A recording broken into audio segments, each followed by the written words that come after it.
किसका हुआ तरक्की, अरे कौन है कितना लक्की, और कौन गया डाउनफॉल में, यही जांचने चुनावी चौपाल सजा है भैया सुपौल में।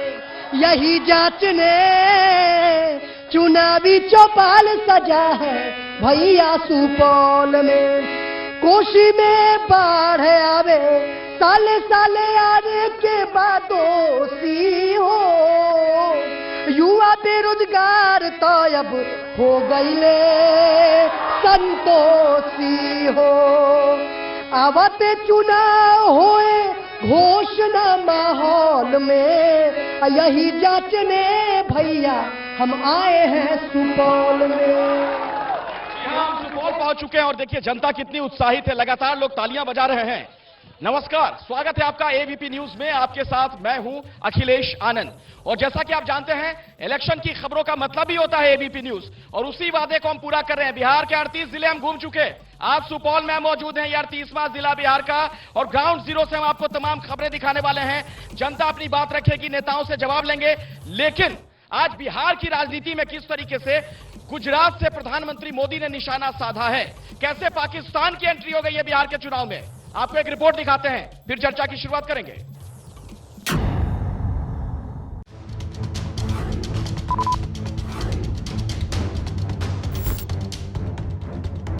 जिस प्रकार वहां की संसद में सत्य स्वीकारा गया है, उसने इन लोगों के असली चेहरों को देश के सामने ला दिया। बिहार में दूसरे चरण के चुनाव से ठीक पहले आज प्रधानमंत्री नरेंद्र मोदी ने गुजरात से विरोधियों पर जोरदार गर्जना की। गुजरात की धरती से पीएम मोदी ने बिहार के सियासी विरोधियों पर पुलवामा के बहाने तीखा प्रहार किया। लौह पुरुष सरदार पटेल की जयंती पर पीएम गुजरात के केवड़िया में थे। स्टैच्यू ऑफ यूनिटी पर पीएम ने सरदार को नमन किया और फिर विपक्ष को निशाने पर लिया। पड़ोसी देश से जो खबरें आई है, जिस प्रकार वहां की संसद में सत्य स्वीकारा गया है, उसने इन लोगों के असली चेहरों को देश के सामने ला दिया है। पाकिस्तान को घेरने के बाद पीएम ने पुलवामा के बहाने हुई सियासत को लेकर बड़ा प्रहार किया। पीएम मोदी पूरी रौ में थे और विपक्ष निशाने पर। कि जब अपने वीर बेटों के जाने से पूरा देश दुखी था, तब कुछ लोग उस दुख में शामिल नहीं थे। उन वीरों की तरफ देखते हुए मैंने विवादों से दूर रह करके सारे आरोपों को झेलता रहा, भद्दी भद्दी बातों को सुनता रहा। मोदी ने गुजरात से जो कहा, उसकी धमक बिहार में सुनाई दी और कमान संभाली बीजेपी अध्यक्ष जेपी नड्डा ने। पीएम ने तो विपक्ष के किसी नेता का नाम नहीं लिया, लेकिन बीजेपी ने राहुल और तेजस्वी से जवाब मांगा। एक हो गया अराजक पार्टी, एक हो गई विध्वंसकारी पार्टी, और तीसरी हो गई देशभक्त पार्टी, जो ऐसी देशभक्त है कि जहां देश को ऑन सेल करना हो उसमें सबसे आगे। क्या हालचाल है तुम्हारा? मैंने आरोप लगाया है कि राहुल गांधी फाउंडेशन में चाइना ने पैसे दिए हैं, ये राष्ट्रभक्ति करने वाले लोग हैं, जवाब दो। आज तक मां बेटा से जवाब नहीं दिया गया। पुलवामा पर पाकिस्तान के कबूलनामे को लेकर कल ही रक्षा मंत्री राजनाथ सिंह ने बिहार के चुनावी मंच से विरोधियों को घेरा था। बीजेपी नेता नित्यानंद राय ने भी विपक्ष पर सवाल उठाए। तेजस्वी जी आपके गुरु राहुल गांधी हैं, राहुल गांधी जी से कब आप देश के लोगों से माफी मंगवाएंगे, देश से माफी मंगवाएंगे, यह बता दे। इस सियासी वार पलटवार के बीच बिहार का मूड क्या है, यही समझने के लिए कौन बनेगा मुख्यमंत्री का काफिला आज बिहार के सुपौल में है। तो शुरू करते हैं सुपौल से एबीपी न्यूज का विशेष शो वार पलटवार।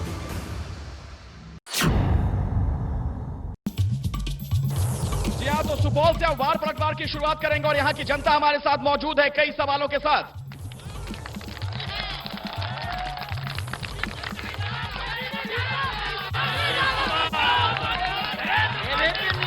देखिए, चुनावी माहौल, जिंदाबाद के नारे लग रहे हैं। मैं आता हूं आपके पास, लेकिन मेरे साथ अलग अलग दलों के जो नेता मौजूद हैं उनसे मैं परिचय करवा दूं। बीजेपी से सुमन कुमार चंद हमारे साथ जुड़ चुके हैं, बहुत बहुत स्वागत आपका। आरजेडी से विद्या देवी जी हैं, जेडीयू से ओम प्रकाश यादव मेरे साथ यहां पर जुड़े हुए हैं, एलजेपी से विनय पासवान जी हैं और कांग्रेस की नेता हैं रीता सिंह, उनसे भी हम बातचीत करेंगे। लेकिन सुमन जी, सबसे पहले मैं आपके पास आ रहा हूं, आप बीजेपी के नेता हैं और जरा बताइए बिहार के चुनाव में पाकिस्तान की एंट्री क्यों? देखिए, जो परिस्थिति अभी हिंदुस्तान का है और लगातार 2014 के बाद से मोदी जी जब सरकार में आए हैं और उसके बाद से जो घटी है आतंकवादी घटनाएं हिंदुस्तान में, जिस तरह से 2014 से पहले होती थी वो घटनाएं घटी हैं, उस पर सतर्क है भारत सरकार। वो नहीं चाहती है कि बिहार में आरजेडी की सरकार बने और उनको यहाँ सजा मिले आतंकवादियों को, क्योंकि हमारा नेपाल बॉर्डर पड़ता है। इसलिए प्रधानमंत्री बिहार की जनता को सतर्क करना चाहते हैं कि जी सतर्क करना चाहते हैं आप, आरजेडी के नेता, जरा बताइए। यह भी कहा जा रहा है कि आप लोगों को जवाब मिल गया, वो भी पाकिस्तान की संसद से, पाकिस्तान खुद स्वीकार कर रहा है ये सारी बात। जी, तो हम लोग तो मान ले आतंकवाद को हम लोग नहीं लाना चाहते हैं। हम लोग जो बिहार की जो बात है उस पे हम लोग चर्चा करेंगे और यहाँ हम लोग तेजस्वी को और जो अभी मुद्दा तेजस्वी ने भी, आपके मुताबिक आतंकवाद मुद्दा नहीं होना चाहिए और हम लोग जो यहाँ मैंने क्यों नहीं होना चाहिए? अगर आतंकवादी देश के दुश्मन है तो मुद्दा क्यों नहीं होना चाहिए चुनाव में? तो आतंकवादी देश के दुश्मन है तो हम लोग अपने यहाँ आतंकवादी को आने के लिए नहीं देंगे और नहीं चाहते हैं कि हम लोग के यहाँ आतंकवादी आवे। हम लोग यहाँ मान लीजिए हम लोग तेजस्वी जी के साथ इसीलिए मैंने चाह रहे हैं उनको, जो वो फर्स्ट में ही वादा किया है कि हम 10 लाख लोग को रोजगार चाहती है कि नौकरी की बात हो। पाकिस्तान की एंट्री क्यों हो जाती है? जेडीयू के नेता हैं, बताइए। देखिए, पाकिस्तान की एंट्री करने की हम लोगों की जरूरत नहीं है। पाकिस्तान तो माननीय प्रधानमंत्री नरेंद्र मोदी के भारत में प्रधानमंत्री बनते ही पाकिस्तान खुद साइडलाइन हो गए हैं और वहां की स्थिति ये है कि वहां के सांसद में बैठ के वहां के स्पीकर बोलते हैं कि हम लोगों का जो प्रशासन है वो थर थर कांप रहा है मोदी के नाम से। ये स्थिति पैदा कर दी है माननीय मोदी जी ने। नरेंद्र मोदी देश के आइकॉन है, नरेंद्र मोदी देश के आइकॉन है। लोक जनशक्ति पार्टी भी नरेंद्र मोदी को आइकॉन मान करके पूरे बिहार में चुनाव लड़ रही है। लेकिन वो कहां मान रहे हैं आपको? आपके नेता कह रहे हैं मैं उनका हनुमान, लेकिन वो कहां मान रहे हैं? वो लोग तो वोट कटवा कह दे रहे हैं आपको। अरे भाई, ये दिल के दिखाने की थोड़े है, ये अंतरात्मा की आवाज है। हम लोग नरेंद्र मोदी को मानते हैं, भले वो माने या न माने। ऐसे ही करते रहेंगे तब तो जेडीयू वालों का नुकसान करा देंगे आप। नहीं ना, यहाँ पे जेडीयू के लिए यहाँ 7 निश्चय योजना और जो यहाँ पर जल नल योजना है, इसके तहत हम बिहार को विकास में नहीं ले जा सकते हैं। हम तो उस पे आता हूं, लेकिन मैडम आप बताइए, कांग्रेस की नेता हैं, खुद पाकिस्तान अब स्वीकार कर रहा है जो बातें बीजेपी वाले कह रहे थे, प्रधानमंत्री मोदी ने हमला किया है। आज जब बिहार का चुनाव है तो मोदी जी को और नीतीश जी को कांग्रेस 70 साल पहले क्या किया और बिहार ने 15 साल पहले क्या क्या याद आ रहा। आज जो मेन मुद्दे हैं, पूरे बिहार में बेरोजगारी इतना बड़ी है, बिहार में पलायन बढ़ा हुआ है। कोरोना के समय में आपने देखा कि बिहार में किस तरह से कैसी स्थिति हुई, कैसे लोग वहां से आ रहे थे। इन सारे मुद्दों से भटकाने के लिए मुझे लग रहा है कि पाकिस्तान की एंट्री जो कराई जा रही है मुख्य मुद्दों से ध्यान बटाने के लिए, आप लोगों को क्या लगता है? मैं सबके पास आ रहा हूं, जरा इस पर अपनी बात रखिए पहले, फटाफट बोलिए। मैं ये कहता हूँ कि ये लोग को जब इलेक्शन आता है तो पाकिस्तान और चीन याद आ जाता है, इलेक्शन हो जाता है तो चीन खत्म हो जाता है। इलेक्शन आते ही लोगों को पाकिस्तान याद आ गया और हिंदू मुसलमान याद आ गया। मांगा जा रहा था मोदी जी से, एक समय था कि विरोधियों के द्वारा सबूत मांगा जा रहा था। अब जब सही समय पे सबूत आ गया है तो उसको पेश करने के बजाय यहाँ पे पाकिस्तान का मंत्री ही पोल खोल दिया कि यहाँ का जो है हमला पाकिस्तान का जरिए करवाया गया है। बिहार में सरकार ने 15 साल क्या किया ये पुरानी सरकार से पूछते हैं, लेकिन आज 15 साल का हिसाब जिस सरकार को देना है उस सवाल से क्यों भाग रही है सरकार? बिहार में पाकिस्तान की एंट्री जाले से किसको टिकट दिया गया? जो नेहरू को चाहने वाले, पटेल को चाहने वाले, गांधी को चाहने वाले, ये कांग्रेस पार्टी किसको टिकट दिया? पता कीजिए ना। जाले से जो जिन्ना प्रेमी जो मुलीगढ़ विश्वविद्यालय में जिन्ना की फोटो का तरफदारी करता है, उसने कांग्रेस पार्टी इस देश में अलगाव पैदा करती है। हमारे नीतीश कुमार के राज में महिलाओं जितनी सुरक्षित है, हर महिलाओं के लिए योजना चलाया गया है। हमारी महिलाएं, बच्चे भी साइकिल योजना, सड़क, बहुत सारी योजना है जो हमारी महिला। हमारे साथ एक बुजुर्ग भी, आप कुछ कहना चाहेंगे या नेताओं से कोई सवाल आपका? जी, अभी जो समस्या है बिहार का, मैं बिहार के बारे में बोलना चाहता हूं। 15 साल पहले बिहार में हत्या, लूट, अपहरण, बैंक डकैती उद्योग के रूप में बन गया था। तब के प्रधानमंत्री अटल बिहारी वाजपेयी को यह कहना पड़ा था इसी बिहार में, मेरा किसलय, मेरा बेटा कहाँ है, वापस कर दो। और 10 दिन के बाद वो बेटा वापस आया। अभी बिहार में कानून का राज है। राज है आपको लगता है? ठीक है, हाँ बोलिए। हमें हिंदुस्तान और पाकिस्तान नहीं चाहिए। युवा मांगे रोजगार। आज जब नेताओं का इलेक्शन होता है तो इसका रिजल्ट 10 दिन के अंदर चले आता है। अगर युवा 2014 में परीक्षा देता है तो नई सोच और नई सरकार चाहिए। 2020 में नहीं होता। एक मिनट देखिए, माननीय प्रधानमंत्री मोदी जी जब सासाराम में भाषण कर रहे थे, उन्होंने बोला कि वोट दो और वैक्सीन देंगे। जुमलेबाज है, जो चीज पैदा ही नहीं हुआ उसका जिक्र कर रहे हैं। और एक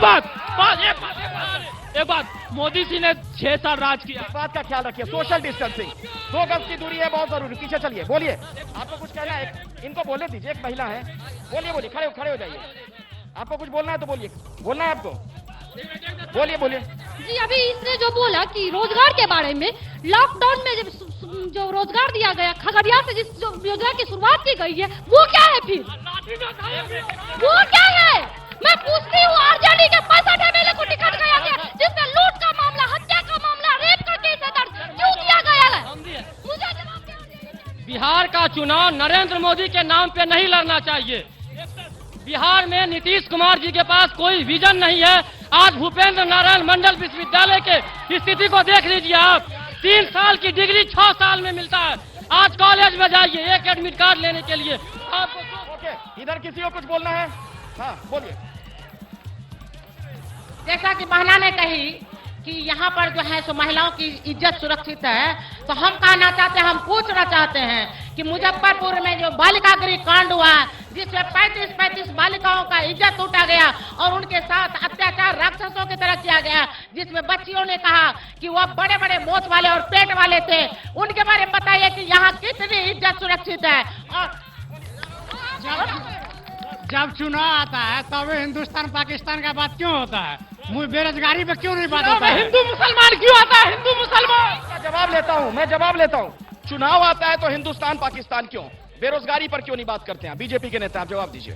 देखिए, हिंदुस्तान और पाकिस्तान की बात नहीं होती है। यहाँ पे आरजेडी ने अपना 38 ऐसे कैंडिडेट बिहार में दिए हैं जो 100% दागी है, बलात्कारी हैं, लुटेरे हैं। और उन कैंडिडेटों को यह आप देख के नहीं कहेंगे कि बिहार में वो 15 साल रिटर्न आएगा अगर वो जीत के आते हैं तो। जी, मुजफ्फरपुर हत्या बलात्कार कांड में और उसी महिला को माने जेल भी गई और उसी को टिकट दिया गया। इसीलिए हम लोग सुरक्षित सरकार में नहीं है। इसीलिए हम लोग तेजस्वी जी को चाहते हैं कि नया सरकार बने और युवा को रोजगार मिले। दीपक मेरे ख्याल से कुछ कहना चाह रहे थे बहुत देर से। जनता के सवाल में लूंगा, लेकिन दीपक, हाँ बोलिए। देखिए, चाहे कोई भी नेताजी हो, वादा करके तो जयवे करेंगे कि हम ये कर देंगे, वो कर देंगे। तो जनता के तरफ से क्या है, अभी फेंकने का मौसम है। जोन जितना फेंक दे, आप लोग बस लपेटिए। क्या कहना है?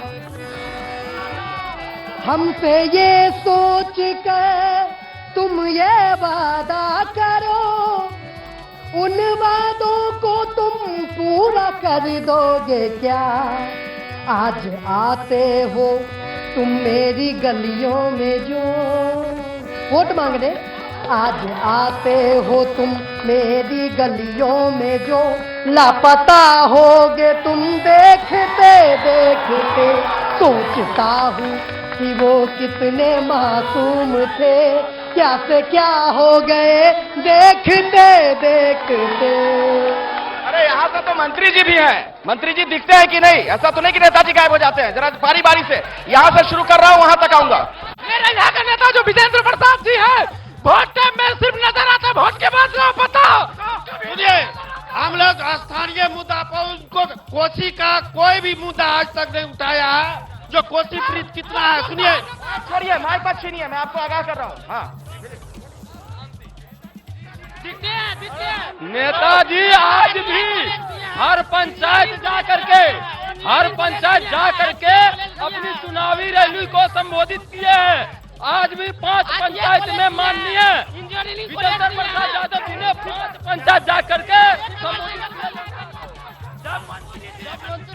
विकास की बात कीजिए ना, यहाँ हिंदू मुस्लिम और देश पे क्यों लेते हैं, पाकिस्तान हिंदुस्तान की बात क्यों करते हैं? अब विकास की बात कीजिए, विकास की और रोजगार की बात जो कर रहे हैं, रोजगार की बात, रोजगार कहाँ नहीं? क्षेत्रीय मुद्दा पर चुनाव नहीं लड़ा जा रहा है सर। सुपौल रेलवे स्टेशन 4 महीने से बना हुआ है, कोई भी लंबी दूरी की ट्रेन नहीं है, कहाँ है मंत्री? आप सभी लोगों से सवाल है, सुपौल से कोई डायरेक्ट ट्रेन नहीं है जो बड़े शहरों को कनेक्ट करे। आरजेडी के लोग भी शासन में रहे, बीजेपी जेडीयू अभी शासन में है। और देखिए दिलचस्प ये है कि एक तरफ नीतीश जी भी रेल मंत्री रहे इस देश में और लालू जी भी रेल मंत्री रहे। तो आप सभी लोगों से मेरा सवाल है, पहले आपसे मेरा सवाल, फिर मैं आता हूं बीजेपी के पास। क्यों नहीं है रेल ट्रेन यहां से डायरेक्ट क्यों नहीं चलती है? ये तो जो सरकार अभी 30 साल से जो मैंने इस पर काम है वो ना मैंने ये करेंगे कि यहाँ पे क्यों। मैडम आपकी भी तो सरकार रही ना, 15 साल लालू जी यहाँ पर रहे ना, मुख्यमंत्री, केंद्र में वो रेल मंत्री भी रहे हैं।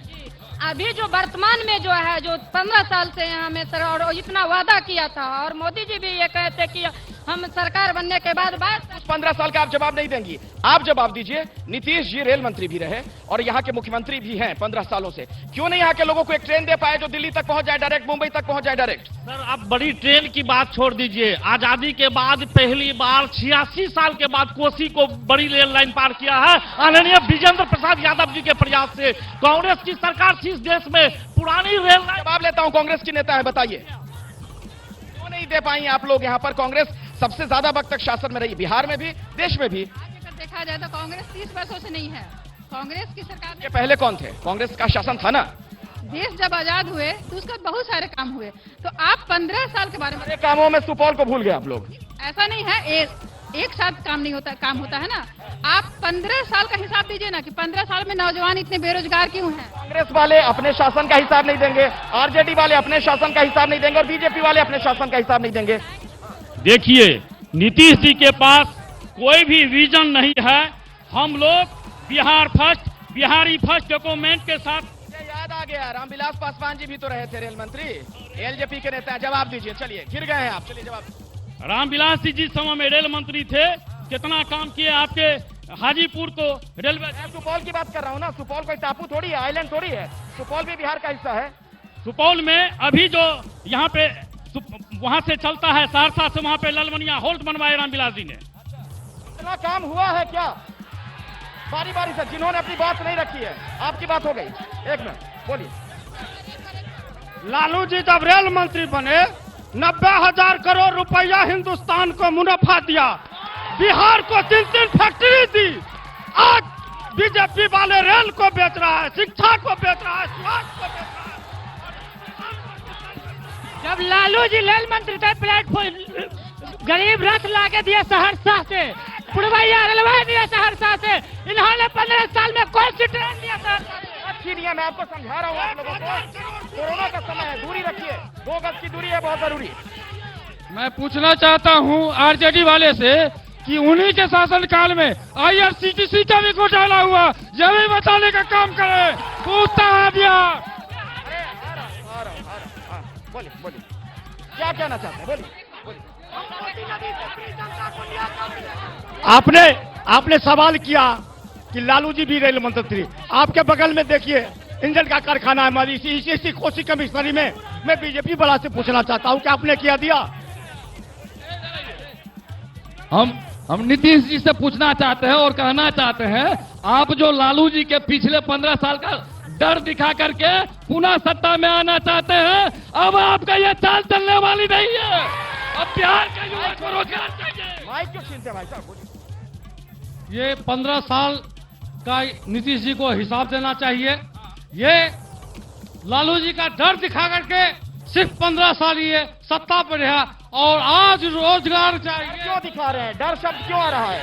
डर का जिक्र क्यों हो रहा है? लालू जी के राज को डर से क्यों जोड़ा जा रहा है? क्या लालू जी के राज को डर से क्यों जोड़ा जा रहा है? सर उसको जो है ना, उसको भयावह बना रहा है। गरीब का जनता था, इसलिए उसको डराने का काम करता था। सामाजिक विकास किया, इसीलिए उसका नाम।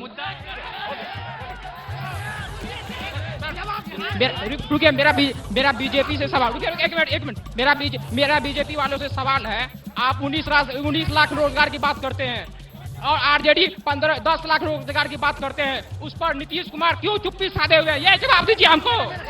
बिहार में समय से इलेक्शन हो सकता है, फिर समय से एग्जाम क्यों नहीं हो सकता और बहाली पूरा क्यों नहीं हो सकता?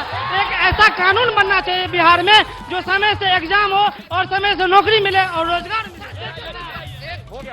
सर मैं पूछना चाहता हूँ कि माननीय मुख्यमंत्री जी जब रेल मंत्री थे तो यहाँ पे आप देखिए कि जो आप देख रहे हैं जिसको आप आए होंगे ना, वहाँ से बड़ी लाइन करवा के वही उद्घाटन करवाए गए थे। और जब वो मुख्यमंत्री बने और आज मोदी जी प्रधानमंत्री बने, तब जाकर फिर स्टार्ट किया है कि रेल परियोजना। आज विकास हुआ है, तब न हमारे मीडिया कर्मी 3 घंटे में पटना से यहाँ आ गए हैं। अखिलेश सर, अभी मुंगेर में एसपी साहिबा एक भक्त को गोली चलवा दी। अभी हिंदुत्व खतरे में नहीं आया क्या? अभी हिंदुत्व खतरे में नहीं आया? सरकार का नुमाइंदा इस पे चुप क्यों है? उससे पूछिए। सर मैं ये बीजेपी वाले सवाल पूछना चाहता हूँ कि मोदी जी बोल रहे थे कि बेटी बचाओ बेटी पढ़ाओ, पूरे बिहार में ये नारा लग रहा है, मगर एक भी बेटी सुरक्षित नहीं है कहीं। जनता के पास बहुत सारे सवाल हैं, नेताओं से मैं जवाब लूंगा, लेकिन एक रिक्वेस्ट आप सभी लोगों से है, ये कोरोना का समय है, ऐसे में सोशल डिस्टेंसिंग का ख्याल रखिए, मास्क जरूर लगाइए। मैं आप सभी लोगों के पास आता हूं क्योंकि आप लोगों के पास कई सवाल हैं, मैं नेताओं से उसका जवाब लूंगा। लेकिन जब मैं सुपौल पहुंचा, मैंने अपनी आंखों से क्या देखा, यहां पर बुनियादी मुद्दे क्या हैं, जनता की समस्या क्या है, एक छोटी सी रिपोर्ट देखिए, उसके बाद यहां से चर्चा की शुरुआत करेंगे।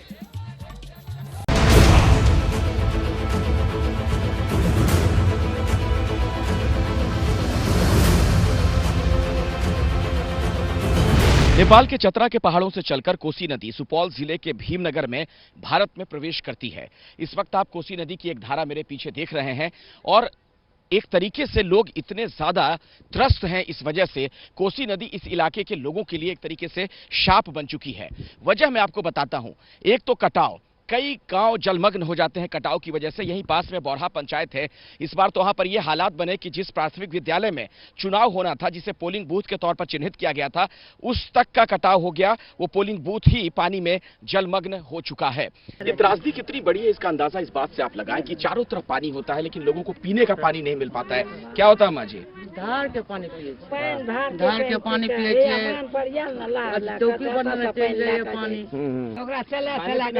क्या व्यवस्था रहती है? कुछ नहीं, धार के पानी वह जल लाकर पी ले, 2 चुरू भै गेले। नदी का जो गंदा पानी होता है वही पी के ये लोग बहुत दिनों तक काम चलाते हैं। ये जो अम्मा जी हैं वही बात यहाँ पर बता रही।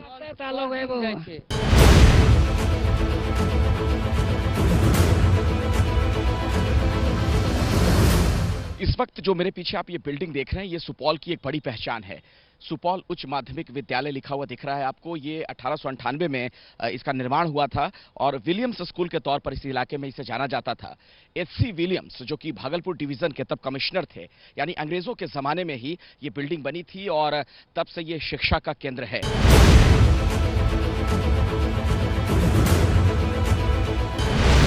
सुपौल का ये लोहिया चौक है। सुपौल की अगर मैं बात करूं तो यहां पर सड़कें मुझे अच्छी नजर आईं। बिहार के तमाम हिस्सों में मैं घूम चुका हूं, करीब करीब पूरे बिहार का दौरा हम लोग कर चुके हैं, लेकिन यहां सड़कें खुली खुली नजर आईं। अतिक्रमण थोड़ा कम है, सड़कें बनी हुई हैं, लेकिन यहां दूसरी एक स्थिति दिख रही है। लोग ये कह रहे हैं कि यहां पर जो सड़कें बनी रहती हैं, चकाचक रहती हैं, उन्हीं सड़कों का दोबारा से टेंडर आ जाता है और भ्रष्टाचार का आलम यह होता है कि बनी हुई सड़कें ही दोबारा बनने लगती हैं। यही नहीं, नालियों के मामले में भी बिल्कुल यही स्थिति है, बनी हुई नालियां दोबारा बनने लगती हैं, लेकिन जल निकासी के लिए जो प्रॉपर व्यवस्था होनी चाहिए उसका सख्त अभाव है।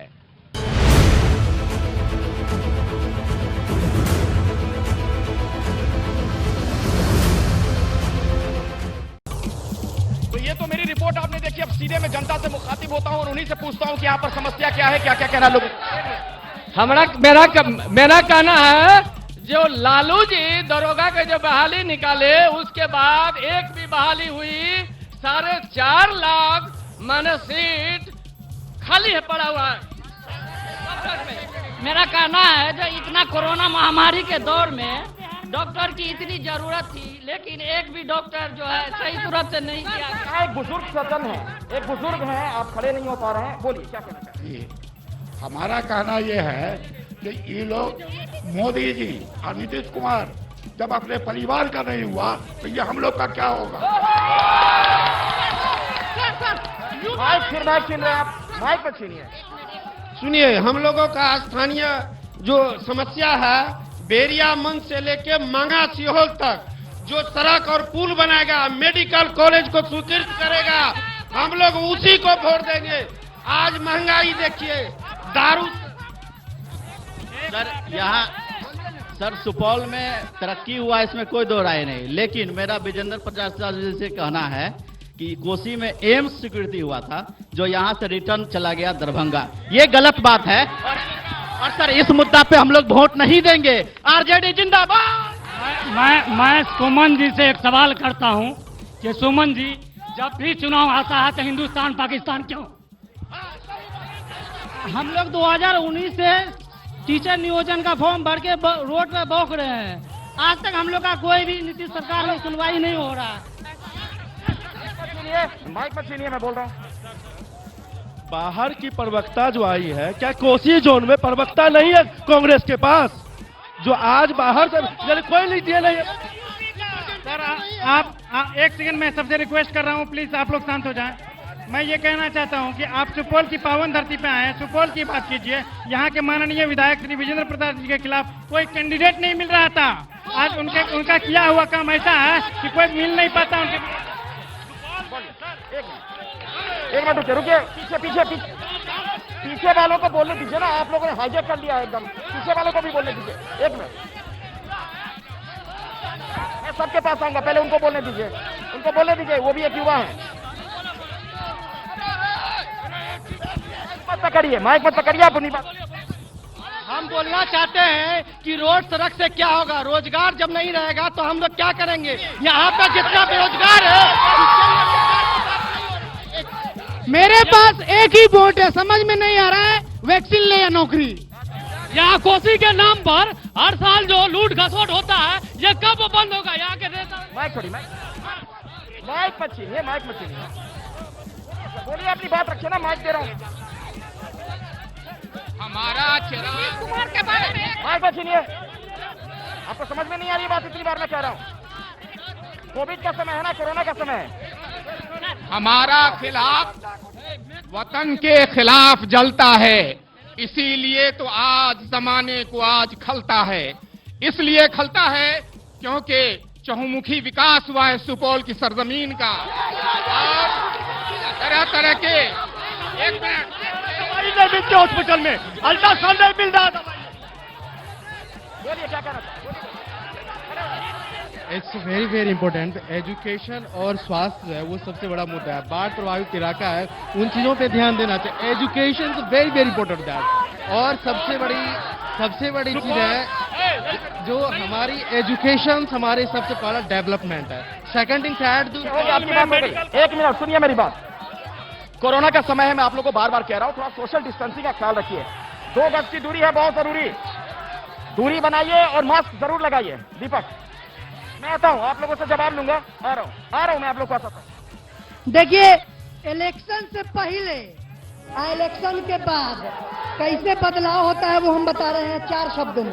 इलेक्शन से पहले नेताजी क्या कहेंगे, सुनिएगा। हम तुम्हारे हैं, तुम्हारे सनम, हम तुम्हारे। इलेक्शन से पहले अजाने मन मोहब्बत की है कसम ही कसम, न जुदा होंगे हम। और इलेक्शन के बाद क्या है? तेरी गलियों में न रखेंगे कदम, आज के बाद तुझसे मिलने को न आएंगे सनम, हम आज के बाद। और इसी में 4 लाइन लोजपा के लिए कहना है कि उनके अंदर जो अभी अंदर से जो भूचाल मार रहा होगा, क्या है जदयू के लिए वो क्या कह रहे हैं? तुम्हें कोई और देखे तो जलता है दिल। अब एक ही बीजेपी है, कहाँ जाए? बड़ी मुश्किलों से फिर संभलता है दिल। क्या क्या जतन करते हैं तुम्हें क्या पता, यही दर्द कर रही बयाए लोजपा। ले लेता हूँ, इतना दर्द क्यों है? वोट के लिए? नहीं, हमको वोट का दर्द नहीं है। हमारे पास लोजपा के पास बीजेपी वाले आप लोगों को वोट कटवा कहते हैं, तब भी आप कह रहे हैं कि नहीं हमारे तो सब वही हैं। वोट कटवा नहीं, हम निर्णायक हैं। और आपको बता रहे हैं 10 तारीख के बाद नीतीश कुमार भूतपूर्व मुख्यमंत्री कहलाएंगे। ये मुख्यमंत्री कौन कहलाएगा? मुख्यमंत्री भारतीय जनता पार्टी और लोजपा का सरकार बनेगा। ये भूतपूर्व बना दिया इन्होंने आप लोगों को, जेडीयू को। मैं आपको बता दूं कि इस बार लोजपा जो है उसके परिवार में कोई विधानसभा चुनाव लड़ने के लिए कोई सदस्य नहीं बचा था कि टिकट तो किसी और को देना पड़ता। बेहतर है पैसा लेके टिकट बेच लो और सबको हरा दो। यही नीति पे लोजपा चल रही है। बिहार के विकास से लोजपा को कोई मतलब नहीं है। लोजपा को बिहार फर्स्ट और परिवार फर्स्ट, यही नीति है लोजपा। सुशासन बाबू ये बतावे कि इंडियन में करप्शन का जो सर्वे हुआ 2019 का, तो सबसे भद्र राज्य बिहार क्यों और किस लिए, इसका जवाब दो। अच्छा ये बताइए, जेडीयू तो आपके साथी है ना चुनाव में। मैंने बिहार में जब घूम रहा था, 38 जिले घूम चुका मैं, एक पोस्टर बड़ा बड़ा नजर आता है, प्रधानमंत्री मोदी जी हैं, जिसमें बीजेपी वाले कह रहे हैं कि हमें वोट करो उसके लिए। उसमें नीतीश जी कहीं नजर नहीं आ रहे हैं, क्या वजह है? मुख्यमंत्री को उम्मीदवार तो वही है ना आप लोग के, चेहरा तो वही है। एनडीए ने अपनी कैंडिडेट घोषणा करने से पहले ही मीडिया को खुलेआम बिहार के जनता को बताया था कि हमारा अगर सीएम बनेगा बिहार में तो नीतीश जी रहेंगे। और उसमें तो पोस्टर से क्यों गायब कर दिया फिर आप लोगों ने? नहीं, पोस्टर से कहीं गायब नहीं किया है उनको। वो बड़े बड़े पोस्टर लगे हैं हाईवे पे, हर जगह मैंने देखा है। मोदी जी तो दिख रहे हैं, उसमें नीतीश जी है नहीं। मोदी जी का पोस्टर है पहले से ही लगा हुआ है और हर जगह लगता है, ऐसी नया चीज नहीं है। लेकिन भारतीय जनता पार्टी ने क्लियर कह दिया है कि हमारा एनडीए गठबंधन अटूट है और हमारा सीएम नीतीश जी ही रहेंगे। लेकिन एक मिनट, कुछ चीज बिहार यहाँ सुपौल के वासियों के लिए था, कुछ क्वेश्चन थे, उनका जवाब दे देता हूँ। एक मिनट, यहाँ कह रहे थे कि ये जो है बड़ी लाइन, रेलवे की लाइन के लिए 2014 में प्रधानमंत्री आने के बाद बड़ी लाइन बनी है, उससे पहले छोटी लाइन थी। बोलिए क्या कहना चाह रहे हैं? सेंटेंस कंप्लीट करने दीजिए मुझे।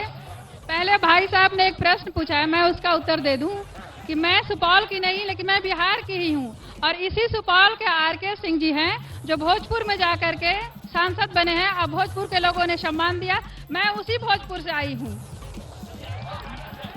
बोलिए। हाँ, मैं ये कहना चाहता हूं कि 2014 में नरेंद्र मोदी के सरकारी योजना का और नीतीश कुमार के सरकारी योजना का लाभ सभी लेते हैं, अब वोट नहीं देते हैं। लाभ लेने में आगे रहते हैं, अब वोट देने में जीरो। लाभ लेने में आगे। माइक पर पकड़िए, मैं सबको माइक दूंगा, माइक पर पकड़िए। मेरा जदयू वाले से रिक्वेस्ट है कि 15 साल जो नीतीश कुमार है तो अपने दावा पर चुनाव काहे लड़ रहा है? झूठा प्रधानमंत्री के साथ चुनाव लड़ रहा है, उसका फोटो होल्डिंग डाटा गया है। सही बात है सर, हम लोगों को पाकिस्तान और हिंदुस्तान से मतलब नहीं है सर। लेकिन आप बेरोजगारी यहाँ का मुद्दा है, बेरोजगारी पर कोई नेता काहे न बात कर रहा है? देखिए, हम लोग दिल्ली पंजाब जाते थे काम करने के लिए, तो कभी पैसे वाले के घर में फोन करते थे।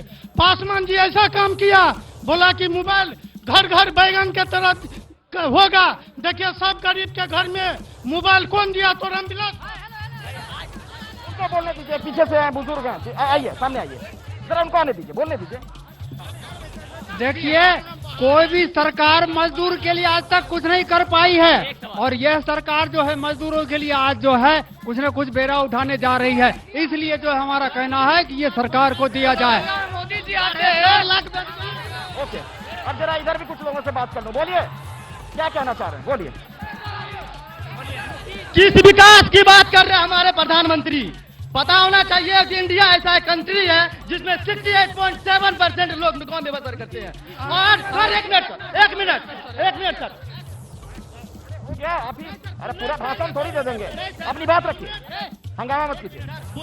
अरे आपकी बात हो गई, और लोगों को बोलने दीजिए ना। अकेले आप, आपके दोस्त यार भी थे, वो भी तो बोलेंगे। आज कह रहे हैं आरजेडी वाले कि विकास नहीं हो रहा, रोजगार नहीं मिला। हम उनसे पूछना चाहते हैं कि 15 साल पहले क्या रोजगार था? 15 साल पहले क्या रोजगार था? बोलिए। पहले 15 साल का हिसाब चाहिए, उसके बाद वोट है। तेज रफ्तार तेजस्वी सरकार इस बार कोई नहीं रोक सकता है। पूरा फूल बहुमत से सरकार बनने के लिए जा रहा है इस बार बिहार में। तेज क्या विकास नहीं है? कहीं नहीं हुआ। बहुत ही विकास है। मेरा कहना है तेजस्वी जी जो इतना जगह भाषण देते हैं तो ये क्यों नहीं बोलते हैं कि मेरे पिताजी जेल में क्यों हैं, और वो खुद जो ग्रुप डी का फॉर्म नहीं डाल सकते हैं, वो 10,000 नौकरी क्या देंगे? देश में 25 सबसे कम इंडस्ट्रीज वाला जो जिला है उसमें बिहार के 15 और सुपौल भी एक है। 15 साल से मंत्री है। आवाज फंस जाएगी, आराम से बोलिए। इतना तेज बोलिएगा तो आवाज बैठ जाएगी आपकी। 30 साल से यहाँ के विधायक है विजेंद्र बाबू, 15 साल से मंत्री है। ये जिला जो है ना सबसे कम इंडस्ट्री। अगले मैं ये पूछना चाहता हूँ बीजेपी के कैंडिडेट से कि आपने जो एक बार वादा किया था 15 लाख और 2 करोड़ रोजगार, वो कहाँ गया? सर पूरे लॉकडाउन बंद रहा स्कूल, लेकिन सरकार पैसा क्यों ले रही है हमारे स्कूल से? फी क्यों ले रही है हमारे स्कूल फी? सबसे बड़ी बात है अखिलेश जी कि जिसका नियत सही हो, नीति स्पष्ट हो, और वर्तमान सरकार की नीति भी सही है और नियत भी सही है। और आपने कल घंटी बजाओ कार्यक्रम में सारा पोल खोल दिया पिछली सरकार की। ये गाना मेरा 5 नवंबर को आ रहा है जी म्यूजिक से। बिग बॉस ने आप लोगों ने बहुत पसंद किया। एक लाइन, ओरे पिया रे पिया मैं बैरागी रे, मेरी जिंदगी इश्क लगन में लागी रे। ओरे पिया रे, ओरे पिया रे, ओरे पिया रे, मोरे पिया रे। चलिए, इस मनोरंजक गीत के बाद अब यहाँ पर मंच पर जो नेता मौजूद हैं, आप सभी लोगों से मेरा एक सवाल है। अगर आपको मौका मिला सत्ता में आने का, अगर जनता जनार्दन ने यहाँ पर यकीन किया, कौन सा ऐसा काम है जो आप करना चाहेंगे? एक काम। आज तक एनडीए सरकार जब भी कोई वादा किया है तो वो पूरा किया है। जी, जब भारतीय जनता पार्टी ने अपने मैनिफेस्टो में 19 लाख की बात की है रोजगार की, नौकरी की बात, तेजस्वी जी जो संकल्प लिए हैं कि 10,000 युवाओं को हम रोजगार देंगे। सर आप इतना धरफड़ी में सवाल मत करिए, कुछ समय नहीं है। अगर आपके पास जवाब है तो दीजिए, मेरे पास नहीं है समय। छोटा एक काम देने के लिए 1 घंटा से एक काम बताइए ना, क्या करना? सर एक काम नहीं, जल नल योजना और 7 निश्चित से बेरोजगारी दूरी नहीं होगी। बिहार की जनता मन बना लिया है, बदलाव चाहती है, और इस बार महागठबंधन की सरकार बनेगी और बिहार में बहुत स्वच्छ साफ सरकार बनेगी और सारे युवाओं को। मेरे पास समय नहीं है वार पलटवार में, फिलहाल यहाँ से इतना ही। कल आपसे सहरसा में मुलाकात होगी, जरूर देखिएगा शाम 6:30 बजे वार पलटवार लाइव। देखते रहिए एबीपी न्यूज।